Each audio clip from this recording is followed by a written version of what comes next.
بسم اللہ الرحمن الرحیم۔ السلام علیکم۔ پروگرام علم و حکمت میں خوش آمدید۔ میں ہوں محمد ثنی الیاس۔ ناظرین کرام، ہم نے گزشتہ کئی پروگرامز میں دین اسلام کیا ہے، اس کی حقیقت کیا ہے، ہم سے کیسے متعلق ہوتا ہے، ان مراسم میں عبودیت کی مابعد طبیعت کیا ہے، پیغمبر میں نبی اور رسول کا فرق، اور ان کے رخصت ہو جانے کے بعد علماء کی ذمہ داری، یہ ذمہ داری انہوں نے کیسی پوری کرنی ہے، اور اس کے بعد دین اسلام کے ظاہری باطنی تقاضے کیا ہیں، ایمان کے تقاضے کیا ہیں، اور خصوصی حالات میں ایمان ایک بندہ مومن سے کیا چاہتا ہے۔ بہت تفصیل سے گزشتہ 10-12 پروگرامز میں ہم نے اس بات کو جانا۔ غامدی صاحب نے یہ سارا نقطہ نظر اپنی کتاب میزان کے دوسرے مقدمے دین حق کی بحث میں بیان کیا ہے۔ آج ہم اس تمام بحث کو سمیٹیں گے، اس کا خلاصہ کریں گے، اور یہ جاننے کی کوشش کریں گے کہ ان سب حقائق کو انفرادی طور پہ جان لینے کے بعد اب دین اسلام کا وہ کیا مقصد ہے جو ان تمام احکام کی روشنی میں متعین ہوتا ہے۔ یہ سب سے اہم بحث ہے، اس لیے کہ دین کے مقصد ہی کی یہ بحث ہے کہ جب وہ اپنی جگہ سے ہٹ جائے تو پھر تمام کی تمام چیزوں کی حقیقت تبدیل ہو جاتی ہے۔ اس بحث کو آگے بڑھائیں گے، اس کے لیے حضرت سابق ہمارے ساتھ تشریف فرما ہے جناب جاوید احمد غامدی صاحب۔ السلام علیکم غامدی صاحب۔ وعلیکم السلام۔ ہم سب بہت اہم بحث ہے، مختلف پروگرامز میں بہت ساری چیزوں کو ہم زیر بحث لے کر آئے۔ آج خاتمے کی طرف بڑھ رہی ہے یہ بحث کہ دین کیا ہے، اس کی حقیقت کیا ہے۔ دین حق کے اس مقدمے کی آخری بحث جو آپ نے کی ہے وہ دین کے مقصد کی ہے۔ ان تمام چیزوں کو اپنی جگہ پر پلیس کرنے کے بعد وہ آپ مقصد کیا ابھر کے سامنے آتا ہے۔ میں ایک لائن پڑھتا ہوں، اس کے بعد چاہوں گا آپ بیان فرمائیں۔ آپ نے لکھا ہے اس دین کا جو مقصد قرآن میں بیان ہوا ہے وہ قرآن کی اصطلاح میں تزکیہ ہے۔ اس کے معنی یہ ہے کہ انسان کی انفرادی اور اجتماعی زندگی کو آلائشوں سے پاک کر کے اس کے فکر عمل کو صحیح سمت میں نشو و نما دی جائے۔ سوال میرا آپ سے یہ ہے کہ جو اسٹیٹمنٹ آپ نے آخر میں نتیجہ اخذ کیا، پھر وہی پوچھوں گا ہمیشہ کی طرح طالبانہ سوالات، کہ یہ نتیجہ اخذ کیسے کیا کہ مقصد اب تزکیہ، یعنی ہم نے ہر چیز کو اپنی جگہ پہ سمجھا، اب کیا ان کے کمبینیشن ان کو سامنے رکھ کے یہ انفر کیا گیا ہے کہ دین کا مقصد تزکیہ ہے؟ اور پھر یہ جو آپ نے بات لکھی کہ انسان، تو اس کا مطلب یہ ہے کہ یہ دین کی پوری ہدایت اصلاً انسان سے متعلق ہوتی ہے، کیونکہ بالعموم جو تصورات سامنے آتے ہیں دین کے مقاصد کے وہ اس سے مختلف بات بیان کرتے ہیں۔ اس میں تو کوئی شبہ ہی نہیں ہے۔ اللہ تعالیٰ نے انسان کو بنایا ہے، آدم و حوا کو تخلیق کیا ہے، ان کو شعور دیا ہے، ان کے بارے میں یہ بات کہی ہے کہ میں ان کو ارادہ و اختیار بھی دے رہا ہوں اور اس کے ساتھ اس زمین کا اقتدار بھی دے رہا ہوں۔ ٹھیک، اسی کے لیے اللہ تعالیٰ یہ بتاتے ہیں کہ میں نے ان کی فطرت میں اپنی ہدایت ودیت کی یا الہام کی قرآن مجید کی تعبیر کے مطابق، اور اسی کا نتیجہ یہ بتاتے ہیں کہ جب اس الہام کو سمجھنے میں، اس کے نتائج کو زندگی سے متعلق کرنے میں لوگوں کے اندر اختلافات پیدا ہوئے، اور جیسے کہ ہو ہی جایا کرتے ہیں، تو پھر میں نے اپنے پیغمبروں کا سلسلہ جاری کیا۔ تو اس لیے انسان مخاطب ہے، انسانی کے لیے یہ ہدایت ہے۔ اللہ تعالیٰ نے انسان کو ایک بڑے مقصد کے لیے پیدا کر کے یہ سارا اہتمام کیا ہے۔ قرآن مجید میں اللہ تعالیٰ کی جو اسکیم بیان ہوئی ہے اس میں محور کی حیثیت انسان ہی کو دی گئی ہے۔ ٹھیک، تو اس میں تو کوئی شبہ ہی نہیں ہے۔ یعنی یہ تو وہ چیز ہے کہ جس کو قرآن مجید نے ایک ایک آیت میں واضح کیا ہے۔ وہ انسانوں کو خطاب کرتا ہے، وہ انسانوں کی تطہیر چاہتا ہے، وہ انسانوں کو ان کا مستقبل بتاتا ہے، وہ انسانوں سے یہ کہتا ہے کہ وہ ایک دن اپنے پروردگار کی عدالت میں کھڑے ہوں گے اور وہاں ان کے بارے میں فیصلہ سنایا جائے گا، جس کی بنیاد پر یہ طے ہوگا کہ ان کے لیے وہ ابدی بادشاہی ہے جس کو فردوس کہا جاتا ہے، یا وہ کسی سزا سے دوچار ہوں گے۔ ٹھیک، اسی لیے قیامت کے بارے میں بھی یہ بتایا ہے کہ جئتمون فرادا، تم میں سے ہر شخص اپنی انفرادی حیثیت میں میرے سامنے پیش ہوگا۔ اچھا، یعنی جو ہماری یہاں حیثیتیں بنتی ہیں وہ سب ہمارے لیے امتحان کا ذریعہ ہیں، لیکن جب ہم اپنے پروردگار کی بارگاہ میں وہاں نتیجہ سننے کے لیے کھڑے ہوں گے تو ہر شخص اپنی انفرادی حیثیت میں یہ نتیجہ دیکھے گا، اپنے اعمال دیکھے گا، اور پھر اس کے بعد جو کچھ اس کے بارے میں فیصلہ ہوگا وہ بھی انفرادی حیثیت ہی سے کیا جائے گا۔ ٹھیک، یہ باتیں قرآن مجید نے بالکل واضح کر دی ہیں۔ اب رہی یہ بات کہ یہ جو مقصد ہے یہ کیسے بیان کیا گیا ہے، تو ساری بحث پر ایک نظر ڈال لیجئے۔ یعنی اس میں کیا طریقہ اختیار کیا گیا ہے۔ سب سے پہلے جب آپ کسی چیز کو سمجھنا چاہتے ہیں تو آپ یہ متعین کرتے ہیں کہ اس کی حقیقت کیا ہے، اس لیے کہ یہ حقیقت ہے جو پیراہن بھی پہن سکتی ہے، جس کا مختلف صورتوں میں ظہور بھی ہو سکتا ہے، اور جس کو ہم اس کے لوازم، عوارض اور لواحق میں بھی دیکھتے ہیں۔ پہلے تو یہ جاننا چاہیے یہ چیز کیا ہے اصل میں۔ تو اس میں بحث کی ابتدائی یہاں سے ہوئی تھی کہ دین کی حقیقت متعین کیا جائے، اور دیکھیے دین کی حقیقت یہ ہے اب ظاہر ہے اس حقیقت کو سامنے رکھ کر آپ یہ بتائیں گے کہ یہ حقیقت کیسے ظاہر ہوتی ہے، اس حقیقت کے نتائج کیا نکلتے ہیں، یہ حقیقت جب باہر آتی ہے تو کس طرح آتی ہے، یہ انسان کے باطن میں ہوتی ہے تو کیسے ہوتی ہے۔ اسی حقیقت کا تجزیہ کر کے پھر آپ یہ دیکھتے ہیں کہ اس سے جو دین بنتا ہے اس کے محتویات کیا ہیں، اس کا کانٹینٹ کیا ہے۔ تو ہم نے اس کو بڑی وضاحت کے ساتھ بیان کیا کہ ایمان و اخلاق کے باب میں وہ کانٹینٹ یہ ہے، اور قانون اور شریعت کے معاملے میں وہ کانٹینٹ یا وہ محتویات یا وہ مشمولات یہ ہیں۔ ٹھیک، یہ ساری تصویر جب سامنے آ جاتی ہے تو ظاہر ہے پھر اگلا سوال پیدا ہوتا ہے کہ یہ تو واضح ہو گیا، یہ ملے گا کہاں سے، یہ کہاں سے آتا ہے دین؟ تو ہم نے یہ دیکھا کہ نبوت کیا ہے، ہم نے یہ دیکھا کہ رسالت کیا ہے، ہم نے یہ دیکھا کہ اللہ تعالیٰ نے لوگوں کے لیے کیا اہتمام کر رکھا ہے، اس میں شہادت کے منصب کو سمجھا، اور پھر یہ بھی دیکھا کہ اللہ کے پیغمبروں کے ذریعے سے جو ہدایت دی گئی تھی اس سلسلے کا خاتمہ محمد رسول اللہ پر ہو گیا ہے۔ تو وہاں یہ سوال پیدا ہوا کہ جب رسولوں کا خاتمہ ہو گیا تو اب اللہ تعالیٰ انسانوں کے لیے کیا کوئی اور بندوبست رکھتے ہیں؟ ان کی کتاب موجود ہے، پیغمبر کی سنت موجود ہے، لیکن لوگوں کے لیے اصلاح کا کیا بندوبست کیا گیا ہے؟ تو اس کے لیے قرآن نے یہ بتایا کہ یہ طریقہ اختیار کیا گیا ہے کہ خود اہل ایمان ہی میں سے بعض لوگوں کو اس کی ترغیب دی جائے کہ وہ اس دین کا صحیح علم حاصل کریں، ٹھیک، اور جب وہ اس دین کا علم حاصل کریں گے، اس کی بصیرت اپنے اندر پیدا کریں گے، تو پھر ان کو وہی کام کرنا ہے جو اللہ کے پیغمبر کرتے رہے ہیں، یعنی لوگوں کو خبردار کرنا۔ لیکن وہ جو کچھ کہیں گے وہ بہرحال ان کی تحقیق ہے، ان کا نقطہ نظر ہے، انہوں نے جیسے بات کو سمجھا ہے، ان کا فہم ہے۔ اللہ کے پیغمبر کی ہدایت وہی آخری حجت رہے گی، اور وہ قرآن کی صورت میں موجود ہے، وہ سنت کی صورت میں ہمارے پاس موجود ہے۔ یہ جب اس سارے معاملے کو ہم نے دیکھا تو پھر یہ چیز زیر بحث آئی کہ یہ جو اسلام ہے جب ہم اس کے بیان کرنا چاہتے ہیں تو وہ چیز کیا بنتی ہے۔ اسی طرح جب ہم کہتے ہیں ایمان تو اس کے کیا اجزاء ہیں، تو اسلام کے کیا اجزاء ہیں وہ ہم نے بیان کیے، ایمان کے کیا اجزاء ہیں وہ ہم نے بیان کیے۔ یعنی یہ ان کے تقاضے نہیں تھے بلکہ ان کے اجزاء تھے، ان کے ارکان تھے۔ یہ تعبیر صحیح اختیار کی ہے ہمارے ہاں جو پہلے اہل علم رہے ہیں، ارکان اسلام۔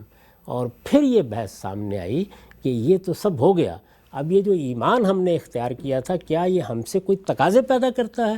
یہ بس ایمان ہی ہے، یعنی بات پہنچ گئی، دعوت معلوم ہو گئی، ہم نے اس کو اختیار کر لیا، اب اس کے بعد ہم سے اس کے مطالبات کیا ہیں؟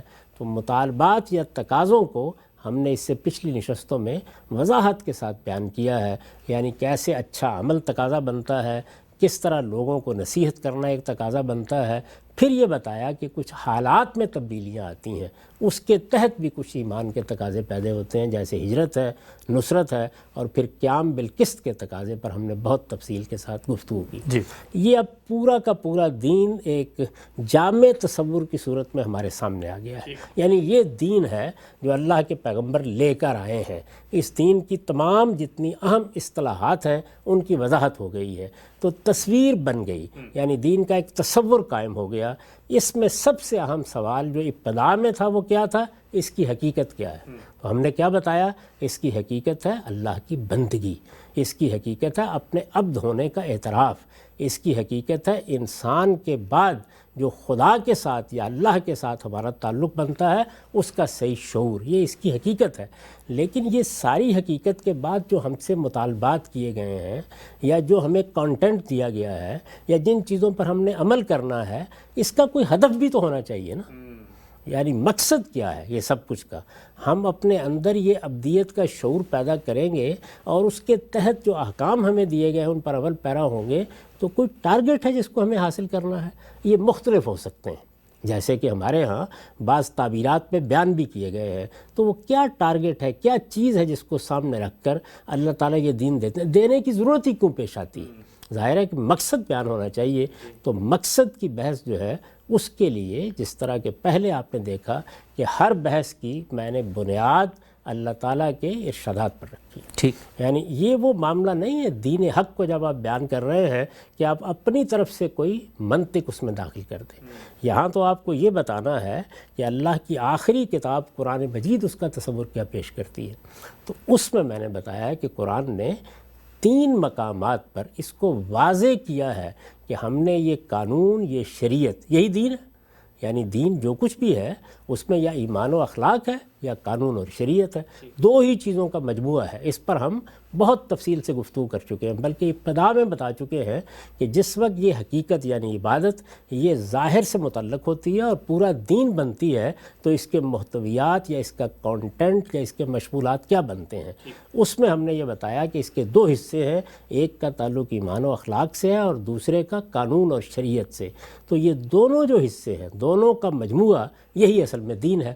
تو یہ پورا کا پورا دین جب اللہ تعالیٰ نے دیا محمد الرسول اللہ کے ذریعے سے، تو اس وقت بتا دیا کہ اس کا مقصد کیا ہے۔ ٹھیک، اور وہ کن الفاظ میں بتایا؟ وہ اس طرح بتایا کہ هو الذی بعث فی الامین رسولا منہم یتلو علیہم آیاتہ ویزکیہم ویعلمہم الکتاب والحکمہ۔ پیغمبر آ گیا ہے، ان امیوں میں ان کی بعثت ہو گئی ہے۔ وہ کیا کریں گے؟ وہ یہ کریں گے کہ اللہ کی کتاب کو پڑھ کے سنائیں گے، اس کی آیات کی تلاوت کریں گے، تاکہ خدا کا پیغام، اس کائنات کے مالک کا پیغام لوگوں تک پہنچ جائے۔ یہ تو گویا ان کا پیغمبرانہ مشن ہوا، جی، ان کو تلاوت آیات کرنی ہے۔ اس سے کیا چیز ہے جو وہ دیں گے؟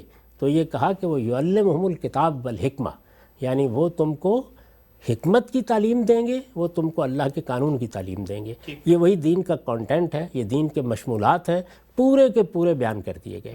قرآن مجید قانون اور شریعت کو اپنی اصطلاح میں کتاب کہتا ہے، اور ایمان اور اخلاق کے تمام مباحث کو حکمہ کہتا ہے۔ تو دونوں چیزیں دے دی گئی۔ اب یہ معلوم ہوا کہ اس کا مقصد بھی بیان ہو جائے، تو فرمایا وَيُزَكِّيهِمْ، وہ تمہارا تزکیہ کرے گا۔ اور دوسری جگہ قرآن مجید نے اس بات کو واضح کر دیا کہ ساری جد و جہد کا مقصد کیا ہے؟ قَدْ أَفْلَحَ مَنْ تَزَكَّىٰ وَذَكَرَ اسْمَ رَبِّهِ وَصَلَّىٰ، یعنی جس نے اپنا تزکیہ کر لیا، اپنے آپ کو پاکیزہ بنا لیا، وہ فلاح پا گیا۔ اور تزکیہ کیسے ہوتا ہے؟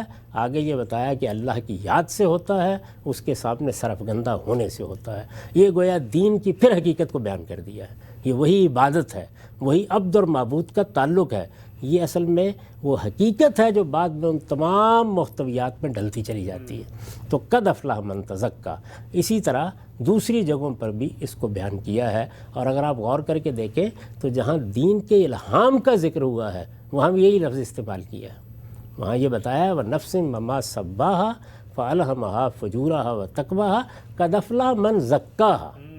تو تزکیہ ہی اصل میں وہ چیز ہے کہ جس کو پیغمبر کی بعثت کو بیان کرتے ہوئے، فلاح کو بیان کرتے ہوئے، آخری نتیجے کو بیان کرتے ہوئے، پورے دین کو جب ایک ہدف کے ساتھ بیان کرنا ہے اور ایک لفظ میں بیان کرنا، تو یہی لفظ اختیار کیا گیا ہے۔ تو اس لیے یہ بات تو خود قرآن مجید کی صراحت اور تصریحات سے واضح ہو جاتی ہے کہ دین کا مقصد اور ہماری اس دنیا میں زندگی کا اصلی ہدف وہ تزکیہ ہے۔ لیکن اس تزکیے کا نتیجہ کیا ہے؟ وہ آخرت کی کامیابی۔ یعنی یہ تزکیہ کیوں کرنا ہے؟ ایک یہ ہے کہ دین کا مقصد کیا ہے، اور یہ کہ یہ مقصد کیوں اختیار کیا گیا ہے۔ تو قرآن مجید یہ کہتا ہے کہ اللہ تعالیٰ نے اپنی اسکیم میں یہ فیصلہ کیا ہے کہ وہ اپنی جنت کو پاکیزہ لوگوں سے آباد کرے گا، یعنی ان نفوس سے آباد کرے گا جو نفوس زکیہ ہوں گے، پاکیزہ لوگ ہوں گے۔ اس لیے اس دنیا کے اندر یہ ہدف دیا گیا ہے، یہ ٹارگٹ دیا گیا ہے کہ تم اپنے آپ کو پاکیزہ بناؤ۔ اور تزکیہ کا مطلب ہے اپنے آپ کو پاکیزہ بنانا، اپنے آپ کو پیوریفائی کرنا۔ ٹھیک ہے صاحب، بہت ہی تفصیل سے آپ نے بتایا کہ یہ تزکیہ دین کا مقصد کیسے بنتا ہے۔ اس پوری بحث کو پس منظر میں رکھ کے میں ذرا بات کو آگے بڑھاتا ہوں۔ اس بات کو تو آپ یقینی طور پر تسلیم کریں گے کہ دین کے اب ہر حکم میں یہ کنسسٹنسی نظر آنی چاہیے کہ اس کا مقصد تزکیے سے متعلق ہو۔ چند احکام میں آپ کے سامنے رکھتا ہوں، اور سوال یہی ہوگا کہ اس میں بتائیے کہ یہ جو مقصد ہے، جب پورے دین کا مقصد یہ ہے تو اس کا مطلب دین کے جو احکام ہیں ان کا مقصد بھی تزکیہ ہونا چاہیے۔ ہمارے ہاں سنت قائم کی گئی ہے اور کہا جاتا ہے کہ آپ نے دائیں ہاتھ سے کھانا ہے۔ تو اب یہ دائیں ہاتھ سے کھانا دین کی ہدایت ہے، حکم ہے، خدا کا مجھ سے مطالبہ ہے۔ اب اس سے تزکیہ کیسے متعلق ہوتا ہے؟ یعنی دائیں ہاتھ سے میں کھاؤں گا تو پھر وہ جو دین کا مقصد ہے اس کا آپس میں کیا ریلیشن شپ ہے؟ ان میں سے ایک ایک چیز پر ہم گفتگو کریں گے، لیکن اس سے پہلے لوگوں کے علم کے لیے ذرا وضاحت کر دیں کہ تزکیے کا حقیقی مفہوم کیا ہوتا ہے۔ ٹھیک، یہ تزکیے کا مطلب ایک لفظ سے ہم نے بیان کیا، اپنے آپ کو پاکیزہ بنانا، اپنے آپ کو پیوریفائی کرنا، اپنی تطہیر کرنا، اپنے آپ کو پاک رکھنا، یہ تزکیے کا مطلب ہے۔ ٹھیک، عربی زبان میں یہ لفظ دو پہلوؤں سے استعمال ہوتا ہے۔ یعنی اس پہلو سے بھی استعمال ہوتا ہے کہ کسی جگہ پر جھاڑ جھنکار تھے. مثال کے سمجھیے کہ آپ ایک زمین کو ہموار کرنا چاہتے ہیں تو سب سے پہلے آپ کاشت کرنے کے لیے زمین کو تیار کرتے ہیں. ٹھیک. اس تیاری میں کیا چیز اہم ہوتی ہے؟ وہ یہ کہ جھاڑ جھنکار دور کر دیے جائیں، نشیب فراز دور کر دیے جائیں، اور زمین اس قابل ہو جائے کہ وہ اب فصل کی کاشت کو آخری منازل تک پہنچا سکے. اچھا. یہ منفی عمل ہے. تو تزکیے میں جب آپ یہ لفظ استعمال کرتے ہیں کہ پاکیزہ بنانا، کسی چیز کو پاک کرنا، تو علائشوں سے پاک کرنا، غلاظت سے پاک کرنا، نجاست سے پاک کرنا، برائی سے پاک کرنا، یعنی یہ ایک منفی پہلو ہے. لیکن جس وقت آپ اپنی پاکیزگی کو ہدف بنا لیتے ہیں تو پھر اس کا دوسرا یا مثبت پہلو نمایاں ہوتا ہے کہ اب یہ پاکیزگی بڑھنی چاہیے. اچھا. اب یہ فصل کاشت ہو گئی ہے، اس کو نشو و نما پانا چاہیے. یعنی ایک منفی عمل تھا کہ زمین سے جھاڑ جھنکار نکال دیے جائیں، اور ایک مثبت عمل ہے کہ اب جو فصل ہم نے کاشت کی ہے یہ اب لہلہائے، یہ برگ و بار لائے، اس کھیت کو ہم اس کے انجام تک پہنچائیں، حفاظت ہو، اس کا جو حاصل ہے یا اس کے ثمرات ہیں وہ ہمیں ملیں. تو ثمرہ اور حاصل تو یہ ہے کہ اللہ آخرت میں کامیابی عطا فرما دے. ٹھیک. کیونکہ پیغمبروں کی ساری دعوت کا اصلی مقصود یہ ہے، یعنی یہ دنیا، اس دنیا کے معاملات، یہ سب ثانوی حیثیت رکھتے ہیں دین کی دعوت میں. اس کا یہ مطلب نہیں ہے کہ ہماری اپنی زندگی میں جو اللہ نے ہمیں عقل دی ہے اس میں ہم اس دنیا کو ثانوی جگہ رکھ دیں گے. ٹھیک. وہ تو دی اس لیے گئی ہے کہ دنیا اصل قرار پائے اور ہم اس کے مسائل کو حل کریں، ہم اس میں معیشت اور معاشرت کے معاملات کی اصلاح کریں، ہم اس میں اپنی ترقی کے اسباب پیدا کریں. وہاں ہدف بالکل دوسرا ہے. لیکن اس سب کچھ کے ساتھ ہمیں یہ جب سب کچھ کرنا ہے تو کیا اپنی آخرت کو کھو دینا ہے؟ نہیں. اس میں ہدف کی حیثیت اسی چیز کو رہنی چاہیے کہ ہم اس دنیا میں رہیں گے، بھرپور طریقے سے رہیں گے، اس کی زینتوں سے بھی استفادہ کریں گے، لیکن ہماری اصل منزل جو ہے وہ آخرت ہے. ٹھیک. ہم وہاں کامیاب ہونا چاہتے ہیں، وہاں کی رسوائی سے بچنا چاہتے ہیں. وہاں ہمارے لیے جس جنت فردوس کا، جس بادشاہی کا وعدہ کیا گیا ہے وہ ہماری تگ و دو کا حاصل ہے. تو وہ ثمرہ ہے، وہ حاصل ہے. لیکن یہ جو ثمرہ ہے یہ جس چیز کے نتیجے میں ملنا ہے وہ کیا ہے؟ وہ تزکیہ. یعنی دنیا میں ہم کو کیا کرنا ہے؟ اپنے آپ کو پاکیزہ بنانا ہے. اس کا نتیجہ کیا نکلنا ہے؟ آخرت کی کامیابی، آخرت کی فلاح. قرآن مجید اس کے لیے فلاح کی تعبیر اختیار کرتا ہے. تو آپ دیکھیے وہاں پوری بات بیان کر دی ہے، قد افلح من تزکا. اسی طرح دوسری جگہ کیا کہا؟ قد افلح من زکاہا. جس نے اپنے نفس کو پاکیزہ بنا لیا وہ فلاح پا گیا. جس نے اپنے آپ کو پاکیزگی کے سپرد کر دیا اس نے فلاح حاصل کر لی. تو فلاح یہ کیا ہے؟ نتیجہ ہے، یہ ثمرہ ہے، یہ ہمیں حاصل کرنی ہے. لیکن جس چیز کے نتیجے میں یہ حاصل ہونی ہے وہ کیا ہے؟ تزکیہ اور پاکیزگی. تو پورے دین کا ہدف در حقیقت اپنے آپ کو پیوریفائی کرنا ہے. اگر آپ دیکھیں تو ایک سطر میں میں نے اس کو وہاں بیان کیا ہے کہ انفرادی زندگی اور اجتماعی زندگی دونوں کو پاکیزہ ہونا چاہیے. انسان کا معاملہ یہ ہے کہ وہ کسی الگ تھلگ جگہ پر پیدا ہو کے دنیا سے رخصت نہیں ہوتا. اس کی زندگی شعور کی عمر کو پہنچتے ہی بلکہ اس سے پہلے ہی اجتماعی ہو چکی ہوتی ہے. یعنی میں فرد ہوں اور میری شخصیت کا یہ پہلو ہمیشہ میرے ساتھ رہے گا. اس کے ساتھ میں بہرحال ایک خاندان میں پیدا ہوا ہوں، میرے کوئی ماں باپ ہوں گے، میرے کوئی اعزہ ہوں گے، کوئی اقربا ہوں گے. پھر میں شعور کی عمر کو پہنچتا ہوں اور بلوغ کی عمر کو پہنچنے کے بعد میری شادی کر دی جاتی ہے. اس طرح میں ایک دوسرے خاندان کی بنیاد رکھتا ہوں. اب میری اولاد بھی میرے سامنے آ جاتی ہے. میں کہیں کاروبار کرنے کے لیے جاتا ہوں تو وہاں بھی لوگوں سے معاملہ پڑتا ہے. ایسے ہی میری شخصیت کا ظہور کبھی علم میں ہوتا ہے، کبھی اقتدار میں ہوتا ہے، کبھی حسن میں ہوتا ہے، کبھی دولت میں ہوتا ہے. تو اس سے بہت سے اجتماعی معاملات وجود میں آتے ہیں. اس کو آپ دو لفظوں میں بیان کریں تو آپ یہ کہیں گے کہ انسان کی ایک انفرادی زندگی ہوتی ہے، ایک اجتماعی زندگی. دونوں میں اللہ تعالیٰ یہ کہتے ہیں کہ ان کو آلائشوں سے پاک رہنا چاہیے. یہ منفی پہلو ہے. اور ان کے اندر پاکیزگی کو نشو و نما پانا چاہیے، یہ اس کا مثبت پہلو ہے. اور دونوں کے لیے جامع تعبیر کیا ہے؟ تزکیہ نفس. یہ دین میں کوئی ایک چیز نہیں ہے بلکہ پورے دین کا ہدف یہی ہے، مقصد یہی ہے. اللہ تعالیٰ نے ایک ایک حکم اسی چیز کو سامنے رکھ کر دیا ہے. اب اس کے دونوں پہلوؤں کو دیکھیے. اس میں سب سے بڑی چیز کیا ہے؟ اگر آپ قرآن مجید کی اس آیت پر غور کریں جو میں نے یہاں نقل بھی کی ہے، قد افلح من تزکا وذکر اسم ربہ فصلی. یعنی سب سے بڑی بنیادی چیز کیا ہے؟ مجھے خدا یاد رہے.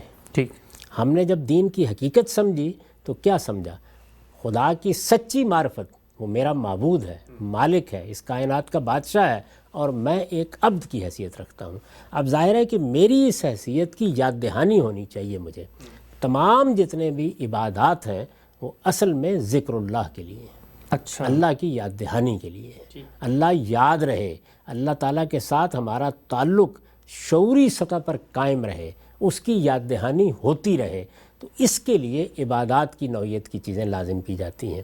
اس میں آخرت کی کبھی یاد دہانی مقصود ہوتی ہے، کبھی اللہ تعالیٰ کے ساتھ اطاعت کے تعلق کی یاد دہانی مقصود ہوتی ہے، کبھی پرستش کے تعلق کی یاد دہانی مقصود ہوتی ہے، کبھی اللہ تعالیٰ کے جو مجھ سے مطالبات ہیں کہ میں اپنی جان مال اس کی نظر کرنے کے لیے تیار رہوں، اس کی یاد دہانی مقصود ہوتی ہے۔ نماز ہی کے بارے میں اگر آپ غور کریں تو کیا کہا ہے؟ یہ کہا ہے کہ اقم الصلاۃ لذکری، یہ نماز 5 وقت کیوں پڑھی جاتی ہے؟ تاکہ اللہ کی یاد کو قائم رکھا جا سکے، اللہ تعالیٰ کے بارے میں ہم ہر وقت بیداری کے ساتھ یہ سمجھتے رہیں کہ وہ ہمارا معبود ہے، اور ہم اس دنیا میں عبد کی حیثیت سے زندگی بسر کر رہے ہیں۔ یعنی ایک ہے میرا انسانی شخصیت کا شعور جو اس وقت جدید تہذیب میں مرکزی حیثیت اختیار کر گیا ہے، اس کے مقابل میں میرا دین کیا کہتا ہے مجھ کو؟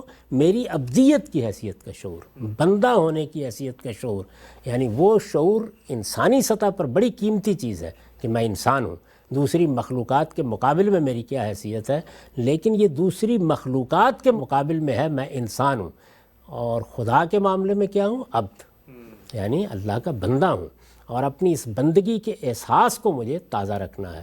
تو جو سوال آپ نے کیا ہے اس میں در حقیقت آخرت کی یاد دہانی کرائی جاتی ہے۔ اچھا، یہ بات قرآن مجید نے بتا دی ہے کہ جس وقت تم آخرت میں اٹھو گے تو وہاں تمہارا اعمال نامہ یا تمہارے دائیں ہاتھ میں دیا جائے گا یا بائیں ہاتھ میں دیا جائے گا، اور یہ بتا دیا ہے کہ اعمال نامہ دائیں ہاتھ میں دیا جائے گا تو اس کا نتیجہ فردوس ہے، خدا کی جنت ہے، پھر تم کامیاب ہو گئے۔ ٹھیک، ینقلب الی اہلہ مسرورا، جس وقت وہ عمال نامہ دائیں ہاتھ میں دیا جائے گا، اسی لیے اصحاب الیمین کی تعبیر اختیار کی ہے۔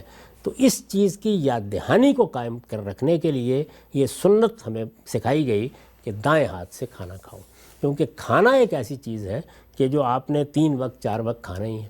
ہر وقت انسان جو سب سے بڑا کام کرتا ہے وہ یہی ہوتا ہے، کیونکہ یہ اس کے جسم و جان کو رشتے کو قائم رکھنے کی ضرورت ہے، تو اس میں یہ سنت قائم کر دی گئی کہ جب کھانا کھاؤ تو اللہ کا نام لے کے کھاؤ اور ہمیشہ دائیں ہاتھ سے کھاؤ۔ ہم سب بہت ہی تفصیل سے آپ نے اس بات کو واضح کیا، اور حقیقت یہ ہے کہ جو مثالیں ہیں تفہیم مدعا کے لیے اس چیز کو ریلیٹ کرنے کے لیے بڑی مفید معاون ہوتی ہیں، اس سے ریلیشن واضح بھی ہوتا ہے۔ ایک اور مثال میں آپ کے سامنے رکھتا ہوں اور چاہتا ہوں اس میں بھی اگر آپ اس ریلیشن کو واضح کریں تو یہ جو دین کا مقصد ہے کیسے احکام پر عمل درآمد کے بعد سامنے آتا ہے۔ ہمارے ہاں حج عمرے میں ایک رکن لازم ہے احرام پہننے کا۔ اب کوئی شخص اگر احرام پہنتا ہے، دین کی ہدایت ہے، مطالبہ اس کے بغیر عبادت مکمل نہیں ہوتی، تو احرام پہننے سے، وہ کپڑے 2 اوڑھ لینے سے، ان سے کون سا تزکیہ جو حاصل ہوگا؟ یہ تو بس ایک اللہ کا حکم ہے، لوگ اس پہ عمل کر لیتے ہیں، یعنی مقصد سے یہ چیز کیسے متعلق ہوتی ہے؟ نہیں، یہ تو آپ نے ایک جزء کو موضوع بنا لیا، پورے حج و عمرہ کو سمجھنا چاہیے۔ اچھا، میں نے یہ عرض کیا ہے کہ جتنی بھی عبادات ہیں ان سب میں اپنے پروردگار، اس کائنات کے خالق کے ساتھ اپنے تعلق کا اظہار کرتا ہوں۔ میرے وجود میں کوئی آلودگی نہیں ہونی چاہیے، یہ منفی پہلو ہے۔ میرا اپنے پروردگار کے ساتھ سچا تعلق استوار ہونا چاہیے، صداقت کا تعلق استوار ہونا چاہیے۔ یہ اصل میں پاکیزگی کو نشو و نما دینے کا طریقہ ہے۔ یعنی پاکیزگی نشو و نما پائے گی، وہ آگے بڑھے گی، میں اللہ کی جنت کے اپنے آپ کو قابل بناؤں گا جب میں اپنے آپ کو اپنے پروردگار سے، اپنے مالک سے جوڑوں گا، میرا تعلق استوار ہوگا۔ اس دنیا میں میرے اخلاقی وجود کو اگر آپ تحلیل کر کے دیکھیں تو وہ ہے کیا؟ یعنی تعلقات میں صحیح رویہ اختیار کرنا۔ اور ظاہر ہے کہ جب میں ماں کے بارے میں، باپ کے بارے میں، اعزاء اقربا کے بارے میں، اپنی قوم کے بارے میں اپنے تعلق کو اعلیٰ اخلاقی اصولوں پر استوار کرتا ہوں تو پاکیزگی حاصل کرتا ہوں۔ اخلاق میں اعلیٰ طریقے کو اختیار کرنا کیا ہے؟ اپنے آپ کو اخلاقی لحاظ سے پاکیزہ بنانا۔ یعنی آپ پاکیزگی کن کن پہلوؤں سے حاصل کرتے ہیں؟ آپ اپنے بدن کو پاکیزہ رکھتے ہیں، تطہیر بدن کے لیے دین میں کچھ احکام دیے گئے ہیں، آپ اپنے خور و نوش کو پاکیزہ بناتے ہیں، کھانے پینے کو، اس کے لیے دین میں احکام دیے گئے ہیں، اور آپ اپنے اخلاق کو پاکیزہ بناتے ہیں۔ اخلاق تعلقات کو صحیح نہج پر استوار کرنے کا نام ہے۔ ٹھیک، تعلقات میں سب سے بڑا تعلق کیا ہے؟ اپنے خالق کے ساتھ تعلق۔ تو خالق کے ساتھ تعلق کا اظہار آپ کرتے ہیں عبادات میں یا مراسم عبودیت میں، تو اس میں حج و عمرہ کو سمجھنا چاہیے کہ یہ در حقیقت نظر کی تمثیل ہے۔ یعنی حج و عمرہ میں کیا کیا جاتا ہے؟ اس میں اللہ تعالیٰ کے ساتھ جو میرا آخری تعلق ہے کہ میں اپنی جان اور اپنا مال دونوں اللہ کی راہ میں دینے کے لیے تیار ہوں۔ اسلام اسی کا نام ہے۔ یعنی اسلام کی حقیقت کیا ہے؟ ٹو سرنڈر، اپنے آپ کو خدا کی مرضی کا تابع کر دینا۔ اس میں میں پرستش کے جذبات کا اظہار کرتا ہوں تو نماز، میں اطاعت کے جذبے کا اظہار کرتا ہوں تو روزہ، اور جس وقت میں اپنے آپ کو نظر کر دینے کا، یعنی خدا کے سامنے اپنے آپ کو ڈال دینے کا اظہار کرنا چاہتا ہوں، جس کا بہت ہی غیر معمولی نمونہ اس وقت سامنے آیا جب سیدنا ابراہیم نے امتثال امر میں اپنے بیٹے کو قربان کرنے کا فیصلہ کر لیا۔ اسی چیز کو صحابہ کرام کے حوالے سے بیان کیا ہے کہ ان اللہ اشتری من المؤمنین انفسہم واموالہم بان لہم الجنہ، یعنی جنت کے عوض میں اللہ تعالیٰ نے جان و مال خرید لیے ہیں۔ اس سے در حقیقت نظر وجود میں آتی ہے، یہ جس کو نظر کہتے ہیں، اپنے آپ کو نظر کر دینا۔ تو اللہ تعالیٰ کے لیے اپنا مال نظر کر دینا، اللہ تعالیٰ کے لیے اپنی جان نظر کر دینا، اس کو عبادت کی صورت دی گئی ہے۔ اور یہ عبادت کیا ہے؟ حج و عمرہ کی عبادت۔ ٹھیک، تو اس میں کیا ہوتا ہے؟ اس میں اللہ تعالیٰ کہتے ہیں کہ میں نے نظر کس لیے لینی ہے، یعنی جان کیوں مانگوں گا، مال کیوں طلب کروں گا، اس کا ہدف اگر آپ غور کریں تو وہ قرآن مجید نے یہ بتایا ہے کہ اس دنیا میں جو اصلی جنگ لڑنی ہے وہ شیطان کے خلاف لڑنی ہے۔ ٹھیک، چنانچہ قرآن مجید اپنے فلسفے کو بیان کرتے ہوئے ہمیں یہ قصہ بھی سناتا ہے کہ جس وقت آدم و حوا کی تخلیق ہوئی تھی، شیطان اسی وقت سامنے آ گیا تھا۔ یہ شیطان خود ہمارے نفس میں بھی ہے اور یہ جنات میں بھی موجود ہے۔ تو یہ جب سامنے آئے تو ایک کشمکش، ایک جنگ یہ شروع ہو گئی۔ یہ آدم و حوا کے دنیا میں آنے کے ساتھ ہی شروع ہو گئی تھی، یہ قیامت تک جاری رہے گی۔ یہ جنگ ہے جس میں ہمیں اپنا آپ نظر کرنا ہوتا ہے۔ اچھا، یعنی کبھی اللہ کے کسی حکم پر عمل کرنے کے لیے، کبھی اللہ کے کسی تقاضے کو پورا کرنے کے لیے، کبھی ایمان کی دولت میں کوئی کمی آئے تو اس کو بابرجا رکھنے کے لیے، اور جیسے کہ جہاد و قتال کے مواقع آ جاتے ہیں بعض اوقات اللہ کی راہ میں تو اپنا سب کچھ آپ دے دیتے ہیں، جس کی بہت ہی نمایاں مثالیں صحابہ کرام کی زندگی میں ہمارے سامنے آتی ہیں۔ یعنی یہ جو رسول اللہ صلی اللہ علیہ وسلم کی بعثت ہوئی اور صحابہ کرام کی ایک جماعت پیدا ہوئی، تو گویا دین کے تمام مطالبات اپنی پوری شان کے ساتھ نمایاں ہو کے سامنے آ گئے۔ ٹھیک، یعنی وہاں جہاد بھی ہو گیا، قتال بھی ہو گیا، جانیں بھی دینی پڑی، مال بھی خرچ کرنا پڑا۔ تبوک کے واقعات پڑھیے نا کہ جن صحابہ کرام نے مال خدا کی نظر کر دیا وہ کس کس درجے کے لوگ تھے، اور اسی طرح بدر کے واقعات پڑھیے تو جنہوں نے اپنی جان نظر کرنے کا فیصلہ کیا تو وہ کس درجے کے لوگ تھے۔ ٹھیک، یہ جو آخری چیز ہے یہ روز نہیں پیش آتی، کبھی کبھی اس کی ضرورت پڑ جاتی ہے، لیکن اس تصور کو انسان کے ذہن میں تازہ رکھنے کی ضرورت ہوتی ہے، اس کے لیے حج و عمرہ کی عبادت ہے۔ اچھا، ہم وہاں پر کس چیز کو ٹارگٹ کرتے ہیں، کس چیز کو ہدف بناتے ہیں؟ شیطان کے خلاف جنگ۔ شیطان کے خلاف جنگ تو ہمیں دنیا کی پوری زندگی میں لڑنی ہر وقت ہے، لیکن اس کو ایک باقاعدہ عبادت کی صورت دے کے ایک تمثیل میں ڈال دیا گیا ہے۔ تمام عبادات تب تمثیلی ہوتی ہیں۔ اچھا، یعنی روزے میں اپنی جبلتوں پر پابندی لگا کے گویا آپ اس تمثیل کا حصہ بنتے ہیں کہ میرے پروردگار کا حکم ہوگا تو ہر چیز پہ مہر لگ جائے گی۔ ٹھیک، اسی طریقے سے آپ نماز میں کھڑے ہوتے ہیں تو یہ آپ کا قیام کرنا، یہ رکوع کرنا، یہ سجدہ کرنا، یہ کیا ہے؟ یہ اصل میں عظمت کے اظہار کی تمثیلات ہیں۔ اچھا، تمثیل میں کیا چیز ہوتی ہے؟ قرآن مجید نے اس کے لیے لفظ استعمال کیا شعیرہ، یعنی گویا ایک حقیقت ہوتی ہے اور دوسری چیز کو آپ اس کی علامت بنا دیتے ہیں۔ جس طریقے سے جھنڈا لہرایا جاتا ہے تو یہ کسی قوم کی عظمت کی گویا علامت ہوتی ہے۔ ٹھیک، ترانہ گایا جاتا ہے تو یہ کسی قوم کے افراد کی اس کے ساتھ محبت کا اظہار ہوتا ہے یا وطن کے ساتھ محبت کا اظہار ہوتا ہے۔ بالکل اسی طریقے سے آپ عام زندگی میں کہیں مصافحہ کرتے ہیں، کہیں معانقہ کرتے ہیں، کہیں ملتے ہیں، کسی کو مسکرا کر دیکھتے ہیں، تو یہ سب کیا ہے؟ یہ در حقیقت ان حقائق کی تمثیلات ہیں جو اعمال میں تبدیل ہو گئی ہیں۔ ٹھیک، تو اللہ تعالیٰ کے ہاں یہی تمثیلات نماز میں سامنے آتی ہیں، یہی روزے میں سامنے آتی ہیں، حج و عمرہ کے بارے میں خود یہی لفظ قرآن مجید نے اختیار کیا ہے کہ یہ اللہ کے شاعر ہیں۔ یعنی اس میں کیا کیا گیا ہے؟ اس میں در حقیقت حقیقتوں کو علامت کی زبان دے دی گئی ہے۔ ٹھیک، یہ ایک طرح کا سمبولک ایکسپریشن ہے۔ تو یہاں آپ شیطان کے خلاف جنگ کو ایک علامت کے طور پر بیان کرتے ہیں۔ اس میں اگر آپ غور کر کے دیکھیں تو کیا چیز ہے، ایک جب جہاد کرنے والا نکلتا ہے یا باہر نکلتا ہے تو وہ اس وقت اپنے بہترین کپڑے تو نہیں پہنے گا، اس وقت جنگ کا لباس پہنا جاتا ہے۔ اچھا، تو یہاں کیا چیز ہے؟ یہاں یہ ہے کہ آپ نے اپنے پروردگار کے لیے دنیا سے ہاتھ اٹھا لیا، آپ اپنے آپ کو نظر کرنے کے لیے جا رہے ہیں، نظر کرنے کے لیے جا رہے ہیں تو اس کے لیے آپ 2 انسلی چادریں پہن لیتے ہیں، لبیک اللہم لبیک کہتے ہوئے جاتے ہیں، اور اس کے بعد وہ پھر سب مناسک شروع ہو جاتے ہیں، جس پر جب کبھی ہم حج و عمرہ پہ بات کریں گے، اور جیسے کہ میں نے اس کو اپنی کتاب میں بیان بھی کیا ہے کہ وہ ساری کی ساری تمثیل پھر کلمینیشن پہ پہنچ جاتی ہے جب ہم شیطان کو کنکر مارتے ہیں، اور اس کے بعد قربانی کر کے گویا اس بات کو ممثل کر کے سامنے رکھ دیتے ہیں کہ پروردگار یہ جانور ہم نے قربان کیا ہے، اگر کسی وقت تیری آواز آئے گی اور تو ہماری زندگی چاہے گا تو ہم اس کو بھی پیش کرنے کے لیے تیار ہوں گے۔ تو یہ در حقیقت پوری عبادت ہے جس کو سمجھنا چاہیے کہ اس میں بندہ کیسے جاتا ہے اور لبیک اللہم لبیک کہتا ہوا جاتا ہے، اور کس طریقے سے اپنے آپ کو پیش کرتا ہے اور نظر کے پھیرے لگاتا ہے، اور پھر جا کے پڑاؤ ڈالتا ہے، اور پھر میدان میں نکل کے دعا کرتا ہے، پھر واپس آتا ہے، پھر شیطان پر سنگباری شروع کر دیتا ہے۔ ہم سب جزاکم اللہ خیر، کس طریقے سے آپ نے بات سمجھائی کہ دین کا مقصد تزکیہ ہے اور اس کا منتہا کمال ہے یہ جو عبادت ہم کر رہے ہیں، اور اس کا کلائمیکس اور کلمینیشن ہے جس وقت قربانی کر کے جان کی نظر پیش کی جاتی ہے۔ سب چیزیں اپنی اپنی جگہ پر بیٹھ کے متعلق ہوتی ہوئی نظر آ رہی ہیں تزکیے سے۔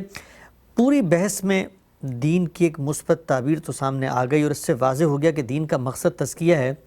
اب اس کے بعد کسی متوازی نقطہ نظر پہ کوئی کمنٹ باقی تو نہیں رہتا، لیکن میں پھر بھی چاہوں گا کہ یہ سمجھ لوں کہ کیا وجہ ہے کہ جب اتنی واضح ہیں چیزیں، اتنی صراحت سے قرآن مجید نے بیان کر دیا کہ مقصد تزکیہ ہے، کامیابی کے انحصار تزکیہ ہے، عبادت کی جو مقصود ہے وہ بھی یہی ہے، تو پھر یہ کیا وجہ ہے کہ لوگوں نے مقاصد شریعت متعین کی تو جان، مال، نفس، دین، عقل، ان کو منتہا اور انہی کو محور بنایا، اور پھر ہم دیکھتے ہیں عصر حاضر میں دین کے مقصد کی جب بحث ہوئی تو اس کو کہا گیا کہ یہ تو امن عامہ اور عدل اجتماعی ہے۔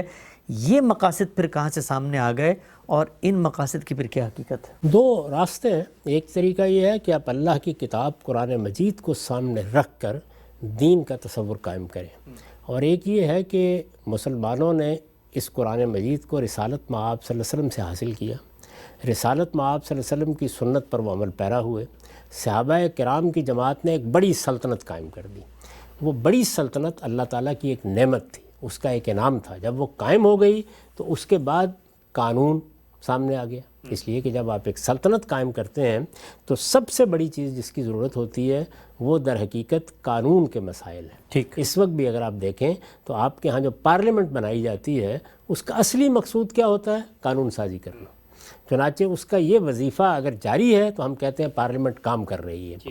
تو اصل میں ریاست اور حکومت کے معاملات جب سامنے آتے ہیں تو وہاں قانون ہی سب سے زیادہ اہم چیز ہو جاتی ہے۔ ٹھیک، تو ہمارے ہاں ہمارے فقہا نے اپنی سلطنت کے لیے قانون بنایا۔ اچھا، اب سلطنت کے لیے جب قانون بنایا تو اس کا ایک بڑا حصہ تو وہی ہوگا کہ جو اللہ کا قانون ہے اور جو ہمیں قرآن و سنت میں دیا گیا ہے، لیکن وہ قانون اب زندگی کے تمام شعبوں تک اپنا احاطہ پیدا کرے گا۔ یہ قانون ہے جس کو ہم فقہ کہتے ہیں، اس کو سامنے رکھ کر جب دین پر غور کیا جاتا ہے وہی چیزیں سامنے آ جاتی ہیں جو عام طور پر لوگوں نے بیان کی۔ ٹھیک، لیکن آپ وہاں سے چلیں جہاں سے اللہ تعالیٰ اس بات کو لے کے چلے ہیں، وہ یہ کہتے ہیں کہ اصلی مقصود کیا ہے، یعنی دین میں پیغمبر آئے کس لیے؟ اس لیے آئے ہیں کہ آخرت کی منادی کریں، لوگوں کو یہ بتائیں کہ یہ دنیا ایک عارضی دنیا ہے، تم یہاں بھیجے گئے ہو ہمیشہ رہنے کے لیے نہیں بھیجے گئے ہو۔ اللہ تعالیٰ کی اسکیم یہ ہے کہ وہ اس دنیا کے اندر سے نفوس زکیہ، پاکیزہ نفوس کا انتخاب کرے۔ یہ پاکیزہ نفوس کس مقصد کے لیے انتخاب کیے جائیں گے؟ یہ اس جنت کو آباد کرنے کے لیے انتخاب کیے جائیں گے جو اس کائنات کے پروردگار کی ابدی بادشاہی ہے، وہ کبھی ختم نہیں ہوگی۔ تو یہ وہ چیز ہے کہ جس کو سامنے رکھ کر اللہ کے پیغمبر دعوت دیتے ہیں، اپنا پیغام پہنچاتے ہیں۔ جب وہ یہ پیغام پہنچاتے ہیں تو یہ سوال سامنے آتا ہے کہ ہم انہیں کیا چیز ہے لوگوں کو جو ہدف کے طور پر بتانی ہے کہ وہ اس کو حاصل کریں، تو وہ تزکیہ ہے۔ اس کو قرآن نے بالکل صاف طریقے سے بیان کر دیا۔ یہ تزکیہ ہے جس کو تمام دین کے احکام میں دیکھنا چاہیے، لیکن جب آپ ریاست کا قانون بنا رہے ہیں، جب آپ معاشرے کے لیے قانون سازی کر رہے ہیں، جب آپ ہر جگہ کے معاملے میں قواعد ضوابط بنا رہے ہیں، وہاں نوعیت بالکل مختلف ہو جائے گی۔ تو یہ جو عام طور پر مقاصد شریعت بیان کیے جاتے ہیں، یہ حقیقت ہے کہ یہ کہیں پائے نہیں جاتے۔ اگر آپ قرآن مجید کو دیکھیں اور اگر آپ سنت کا مطالعہ کریں تو آپ کو کہیں ان کا کوئی شائبہ بھی نظر نہیں آئے گا۔ قرآن مجید بالکل دوسری بات بیان کرتا ہے۔ وہ تو ہر جگہ آپ سے یہ کہے گا کہ معاشرت کے تزکیے کے لیے یہ کرنا ہے، سیاست کے تزکیے کے لیے یہ کرنا ہے، تمہیں اپنی زندگی کو پاکیزہ بنانے میں انفرادی طور پر یہ چیزیں اختیار کرنی ہیں، اجتماعی طور پر یہ چیزیں اختیار کرنی ہیں۔ تو اس میں خاص طور پر جو عبادات ہیں جیسے نماز ہے، روزہ ہے، حج ہے، زکوٰۃ ہے، یہ سب زکوٰۃ ہی کو دیکھیے، اس کے لیے لفظ یہی اختیار کر لیا گیا ہے، یعنی وہ تزکیہ ہی سے بنا ہوا لفظ ہے۔ اچھا، پاکیزگی یعنی میرا مال اس سے پاکیزہ ہوتا ہے، تو پاکیزگی یا پیوریفیکیشن یہ ایک مقصد کی حیثیت سے ہر چیز میں سامنے ہے۔ دین کے تمام احکام اسی کے ساتھ متعلق ہوتے ہیں۔ اگر دین کو دین کی حیثیت سے دیکھیں اور قرآن کی روشنی میں دیکھیں، اگر اس کو آپ فقہا کے بنائے ہوئے قانون کی روشنی میں دیکھیں گے تو اس کے مقاصد بالکل الگ ہیں۔ قانون تو اصل میں ریاست کی ضرورتوں کے لیے بنایا جاتا ہے، اور ریاست یا حکومت کی ضرورتیں یہ بالکل الگ چیز ہے۔ وہ اصلاً ایک سیکولر چیز ہے، یعنی اس دنیا کے نظام کو ہمیں چلانا ہے، اس کے لیے ہم پارلیمنٹ میں قانون سازی کر رہے ہیں، اس کے لیے ہم عدلیہ بنا رہے ہیں، اس کے لیے ہم بہت سے اداروں کو وجود پذیر کر رہے ہیں، ان کے باہمی روابط کو طے کر رہے ہیں۔ وہاں کیا مقصد ہے؟ وہاں تو مقصد ہی یہی ہے کہ لوگوں کی جان، مال، آبرو کی حفاظت کی جائے اور ان کے حقوق کو تلف ہونے سے بچایا جائے۔ ریاست وجود ہی میں اس لیے آتی ہے۔ تو ریاست کا مقصد کیا ہے؟ یہ ایک بالکل اور چیز ہے، اور دین کا مقصد کیا ہے؟ یہ بالکل اور چیز ہے۔ یہاں خلط مبعث ہوا ہے۔ تو دین کا مقصد یہ ہے کہ میری انفرادی زندگی، میری اجتماعی زندگی یہ ہر لحاظ سے پاکیزہ ہو جائے۔ اس میں جتنی پاکیزگی اختیار کی جائے گی اتنا ہی اس کا نتیجہ بھی اللہ تعالیٰ کے ہاں غیر معمولی نکلے گا۔ تو پورے دین کو اگر آپ دیکھیں تو عبادات اس پاکیزگی کو بڑھانے کا باعث بنتی ہیں، یہ مثبت پہلو ہے۔ اور باقی کیا ہے؟ باقی پورا دین تین ہی عنوانات کے تحت ہے: تطہیر بدن یعنی بدن کو پاکیزہ رکھنے کے احکام، تطہیر خور و نوش یعنی کھانے پینے کو پاکیزہ رکھنے کے احکام، اور تطہیر اخلاق یعنی ہمارے جو اخلاقی معاملات ہیں ان میں جتنی بھی پاکیزگی ہم لا سکتے ہیں لائے۔ بحثیت مجموعی مثبت اور منفی دونوں پہلوؤں کو اکٹھا کر لیے تو کون سا لفظ ہے؟ تزکیہ۔ ہم سب بحث کو تکمیل کی طرف بڑھا رہا ہوں میں، آخری چند سوالات ہیں اور چاہتا ہوں ان پہ بھی آپ کے کمنٹ سامنے آئیں، اس کو آپ ایڈریس کریں۔ ہماری امت کی علمی روایت میں ماضی میں بھی حال میں بھی یہ بھی کچھ نقطہ نظر ملتے ہیں کہ اگر مقصد تزکیہ ہے، مقصد متعین ہو گیا تو مقصد کے حصول کی کچھ متوازی پیرلل راہیں بھی تو اختیار کی جا سکتی ہیں۔ مثال کے سامنے رکھ کے میں چاہتا ہوں بتائیے کہ کیا اس طرح کے نقطہ نظر کوئی گمراہی کی طرف لے کے جاتے ہیں؟ مثلا کہا جاتا ہے جی کہ نماز کا مقصد جو ہے وہ تو تزکیہ ہے، تو اب اگر مقصد تزکیہ ہے تو کوئی شخص نماز پڑھ کے ہی تزکیہ کیوں حاصل کرے؟ جدید دور ہے، ہم بیٹھے بیٹھے ہی کچھ تھوڑی سی یاد دہانی، کچھ استحضار کو میڈیٹیشن کر لیتے ہیں، اس سے ہمیں تزکیہ مل جاتا ہے۔ تو یہ جو مقصد ہے اس کے حصول کی راہیں کیا دین کے علاوہ بھی ہو سکتی ہیں؟ اس طرح کے نقطہ نظر کے بارے میں کیا کہیں؟ دیکھیے، جو پاکیزگی اللہ تعالیٰ چاہتے ہیں وہ اس دنیا کے لیے اصلاً نہیں چاہتے۔ دنیا میں بھی اس کے کچھ نتائج نکلتے ہیں، دنیا میں بھی خرابیاں دور ہوتی ہیں، دنیا کے نظم میں بھی بہتری آتی ہے، لیکن وہ پاکیزگی اللہ کے ہاں تو اس لیے مطلوب ہے کہ وہ نفوس زکیہ کا، پاکیزہ نفوس کا انتخاب کر رہے ہیں اپنی جنت کے لیے۔ ٹھیک، تو اس کا طریقہ بھی وہی بتائیں گے۔ یعنی اس میں اپنی طرف سے کوئی طریقہ کیسے ایجاد کر سکتا ہوں؟ اور یہ مثال جو آپ نے دی ہے یہ تو اللہ کی عبادت کی مثال ہے، یعنی اللہ کو کیسے یاد کرنا ہے، اللہ سے کیسے تعلق پیدا کرنا ہے، اس کے لیے میں کوئی طریقہ ایجاد کرنے کے لیے کوئی عقلی بنیاد ہی نہیں رکھتا، کیسے کروں گا ایجاد؟ یعنی اس کو تو اللہ تعالیٰ ہی بتائیں گے۔ اسی وجہ سے ہمارے ہاں یہ اصول علم کی سطح پر قائم کیا گیا ہے کہ جو تعبدی امور ہیں، یعنی جو عبادات کی نوعیت کی چیزیں ہیں، ان میں کوئی اجتہاد بھی نہیں ہو سکتا، ان میں کوئی نئی چیز ایجاد بھی نہیں کی جا سکتی۔ کیوں اس لیے کہ ان کو متعین کرنے کے لیے ہمارے پاس کوئی ذریعہ علم موجود ہی نہیں ہے، اس میں تو اللہ ہی بتائے گا۔ اگر انسان اپنی طرف سے ایجاد کرے گا تو انسان کی تاریخ بتاتی ہے کہ اس میں افراط و تفریط پیدا ہوتی ہے، اور بعض موقعوں کے اوپر ایسی ایسی چیزیں لوگ اختیار کر لیتے ہیں کہ جو خود انسانیت کی اہانت بن جاتی ہیں۔ اس میں تو ادنا درجے میں بھی آدمی کو اپنی طرف سے کچھ نہیں کرنا، جو اللہ نے طریقہ بیان کر دیا اور وہ کہتا ہے کہ میں نے یہ طریقہ بیان کر دیا، ذرا تھوڑی دیر کے لیے توقف کر کے سوچئے، جس پروردگار کے ہاں مجھے جانا ہے، جس سے مجھے آخرت کی نعمت پانی ہے، جس نے میرے لیے جنت کو بنایا ہے، وہ کہتا ہے کہ تم اپنی پاکیزگی کو نشو و نما دینے کے لیے اس طرح سے میری عبادت کرو، اور میں یہ کہتا ہوں کہ میں اپنے طریقے سے کروں گا۔ تو یہ تو بڑی جسارت ہے اللہ تعالیٰ کے مقابلے میں ایک بات کرنا ہے۔ یہ آپ دیکھیے کہ ایک استاذ بھی اگر کسی موقع پر آپ کو ایسی کوئی بات بتاتا ہے تو اس کو بھی آپ کو یہ اہمیت دینی پڑتی ہے۔ تو یہاں تو اس کائنات کا خالق ہے، دین اس کا دیا ہوا ہے، جب اس کا دیا ہوا ہے تو اس کی کسی وصیت کے مقابلے میں، اس کے کسی حکم کے مقابلے میں آپ دوسری بات کیسے کہہ سکتے ہیں؟ اسی لیے قرآن مجید نے اس کو بطور اصول سورہ مائدہ میں بیان کیا ہے کہ وَمَن لَّمْ يَحْكُم بِمَا أَنزَلَ اللَّهُ فَأُولَٰئِكَ هُمُ الظَّالِمُونَ فَأُولَٰئِكَ هُمُ الْكَافِرُونَ فَأُولَٰئِكَ هُمُ الْفَاسِقُونَ۔ اللہ تعالیٰ جب کسی بارے میں کوئی اپنا فیصلہ نازل کر دیتے ہیں کہ میری عبادت ایسے کرنی ہے، فلاں معاملے میں میرا حکم یہ ہے، جب وہ یہ کہہ دیتے ہیں تو اس کے بعد اگر کوئی شخص جانتے بوجھ سے اس سے انحراف کرتا ہے تو یہ سری نافرمانی ہے، یہ اپنے جان پر ظلم ڈھانا ہے، اور کفر کس کو کہتے ہیں؟ اسی کو تو کہتے ہیں۔ ہم صاحب بہت ہی وضاحت سے یہ نقطہ بھی واضح ہوا۔ بحث کا خاتمہ، آخری بات جو آپ نے لکھی ہے دین حق کے اس مقدمے میں، وہ یہ ہے کہ اس دین پر عمل کے لیے جو رویہ اس کے ماننے والوں کو اختیار کرنا چاہیے ہے وہ احسان کا ہے۔ دین کی حقیقت واضح ہو گئی، مشمولات واضح ہو گئے، کون لے کے آتا ہے، اب ہم نے کیسے حاصل کرنا ہے، اسلام کے تقاضے کیا ہیں، اسلام ہے کیا، اس کے ظاہری باطنی احکام کیا ہیں، ایمان کے تقاضے کیا ہیں، یہ سب ہونے کے بعد تزکیہ مقصد ہے۔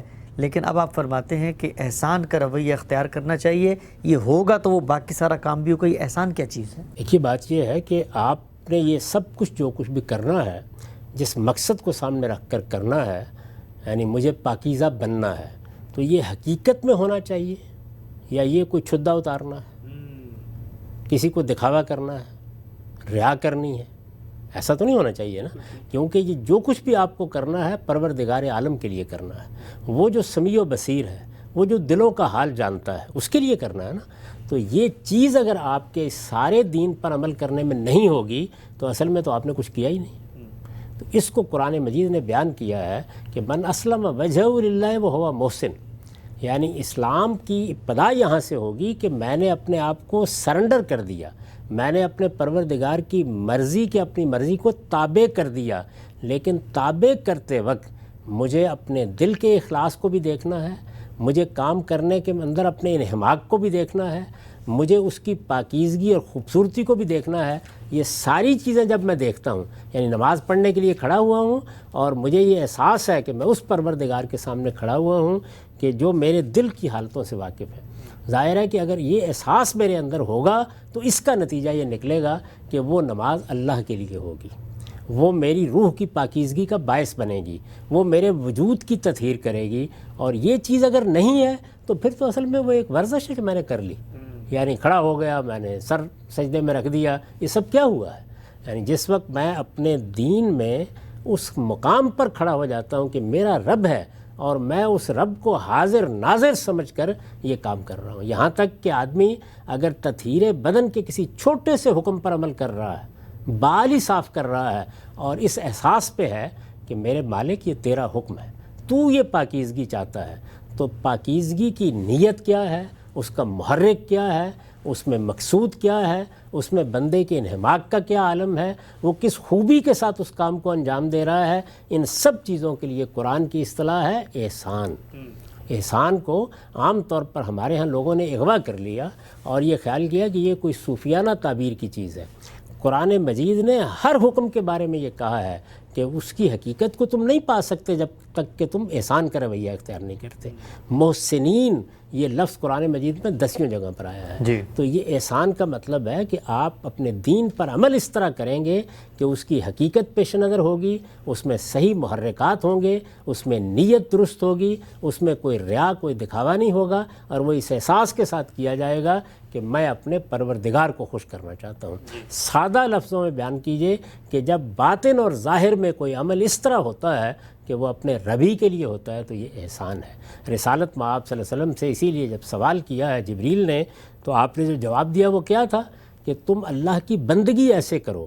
بندگی میں اس سے پہلے واضح کر چکا کہ یہ پورے زندگی پر احاطہ کرتی ہے۔ اللہ کی بندگی ایسے کرو یعنی اللہ کے احکام پر اس طرح عمل کرو، اللہ کے اس طرح بندے بن کر رہو گویا کہ تم اسے دیکھ رہے ہو، اور اگر تم اسے نہیں دیکھ رہے تو کیا فرق پڑتا ہے، وہ تو دیکھ رہا ہے۔ اللہ یعنی یہ بات کہی کہ تم اللہ کی انتعبد اللہ کأنک ترا ہو، اللہ کی بندگی اس طرح کرو گویا تم اسے دیکھ رہے ہو، تمہارے سامنے پروردگار ہے، وہ ہستی ہے جس کو تم سامنے دیکھ کر سر سجدے میں رکھ رہے ہو، دکان پر بیٹھے ہوئے ملاوٹ سے بچ رہے ہو، سودا بیچتے ہوئے اس کو حاضر و ناظر سمجھ رہے ہو، گویا تمہاری پوری زندگی اس طرح ہونی چاہیے کہ تمہارا پروردگار تمہارے سامنے ہے۔ اور پھر فرمایا کہ اگر تم نہیں دیکھ رہے تو کوئی فرق نہیں پڑتا، وہ تو دیکھ رہے ہیں۔ فَإِنَّهُ يَرَاكَ، وہ تو تمہیں دیکھ رہا ہے۔ تو یہ احساس ہے جس کو رسول اللہ صلی اللہ علیہ وسلم نے اس طریقے سے ادا کیا اور یہ بتایا کہ یہ احسان کی حقیقت ہے، اور یہ احسان کوئی درجہ نہیں ہے آگے کا، بلکہ دین کے ہر حکم پر عمل کرتے وقت یہی رویہ ہونا چاہیے۔ ٹھیک ہے، یہ در حقیقت وہ رویہ، وہ طریقہ ہے کہ جو آپ اختیار نہیں کریں گے تو پھر وہ اعمال اس کے سوا کچھ نہیں ہے کہ آپ نے گویا زبان سے ایک لفظ کو ادا کر دیا اور عمل میں ایک چیز کو ادا کر کے بیٹھ گئے، فارغ ہو گئے کہ میں نے اپنی ذمہ داری پوری کر دی۔ جب تک وہ مخلصین لہ الدین نہیں ہوتا اس وقت تک احسان کی حقیقت کو آدمی نہیں پہنچ سکتا۔ اچھا، ہمارا وقت یہاں پہ مکمل ہوتا ہے۔ ناظرین، بہت ہی تفصیل سے ہم نے گزشتہ کئی پروگراموں میں جس چیز کو سمجھا آج وہ محکم ہوئی، اس کا مقصد بھی واضح ہوا۔ دین حق کی یہ بحث در حقیقت مسلمان کو پورے دین کے بارے میں ایک شعور دیتی ہے، اس کو بتاتی ہے کہ دین کی حقیقت کیا ہے، اس کے مشمولات کیا ہیں، ہم سے کیسے متعلق ہوتا ہے اور دین کا مقصد کیا ہے۔ یہ بحث ہے کہ جس کو سامنے رکھ کے اب دین کے تمام احکامات کا مطالعہ ہونا چاہیے، وہ سیاست سے متعلق ہوں، وہ معاشرت سے متعلق ہوں، وہ جہاد سے متعلق ہوں، وہ معیشت سے متعلق ہوں، وہ قرنوس سے متعلق ہوں۔ ہر باب میں یہی وہ بنیادی نقطہ نظر ہے، تعبیر ہے جس کو کنسسٹنٹ پایا جانا چاہیے۔ انشاءاللہ آئندہ پروگرام میں ہم دین اسلام کی ان ہدایات کو اسی مقدمے کی روشنی میں جاننے کی کوشش کریں گے اور یہ سمجھیں گے کہ کیسے وہ دین کے اس مقصد سے متعلق ہوتی ہیں۔ فیڈ بیک دینا چاہیں ای میل کیجئے۔ اجازت دیجئے، اللہ حافظ۔